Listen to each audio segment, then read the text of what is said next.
Në kishën e Gorajve në Malësi të Madhe u përurua këmbana e re në një ceremoni ku morën pjesë besimtarë të zonës, nën prefekti Malësis Hysen Hysej dhe klerik, meshën e shenjtë udhëhoqi arqipeshvi Shkodër Pultim Zot Gjovani Peragjine dhe famulitari Kastratit Ad Gazmen Tinaj. Zoti i Kubollës vërthuret me jetën e popullit të tyre. Ajo shënon orët dhe kohët e lutjes. Thret popullin për të këndtuar liturgjinë e shenjtë, për të nderuar Virgjën Mari dhe njofton ngjarje të gëzueshme ose të trishta për të gjithë bashkësinë dhe për secilin prej anëtarëve të saj. Le ta këndojmë pra me gëzim të devotshëm këtë rit bekimi.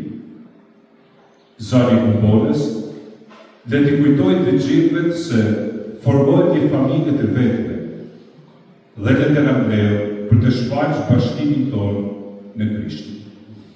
Po të bekojmë ty, o Zot, ati shenjtë, që ke dërguar në botë të birin tënde për të mbledhur njerëzit e shpërndarë për shkak të mëkatit.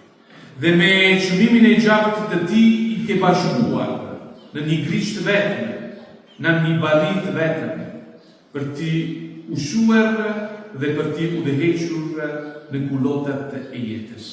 Ndërtimi kompanilit të ri të kishës dhe vendosja këmbanës u mundësua nga bashkëdhetarët që jetojnë në Kanada, Salvador Spathari dhe Alex Mrishaj, duke dëshmuar edhe një herë tjetër lidhjen e këtij komuniteti me zonën e Malësisë.